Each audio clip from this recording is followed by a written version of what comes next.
Hello everybody, welcome back to my YouTube channel. So guys, in this video I'm gonna be showing you how to fix an error occurred during activation try again on FaceTime and iMessage.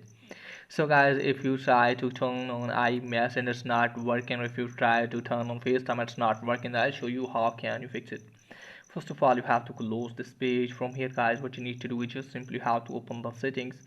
So from here guys, you have to make sure that if you're properly connected with internet, if you're using Wi-Fi, turn to mobile data or vice versa. You can also turn on aeroplane mode at least for the 30 or 40 seconds, and after that turn this off. And after that you have to scroll it down a bit and locate for the iMessage or FaceTime. Here it is, just simply have to turn off iMessage, go back. Now turn off FaceTime, go back. Then after that, minimize this page, and after that guys, open the settings, scroll it down, tap on general, scroll it down, tap on transfer reset, tap on reset your network setting. Close this page, open the settings again, scroll it down a bit, tap on general. From here you have to make sure that if you have updated your device to the latest version, and after that you have to scroll it down a bit. Scroll it down, tap on shutdown, just simply have to power off your device.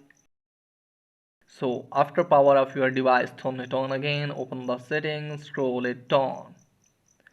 Now from here guys, you have to tap on messages, turn on iMessage, now turn on FaceTime, and after that hopefully your problem will be fixed. So that's pretty much for today's video. If there is helpful, please like and subscribe my channel. Thanks for watching.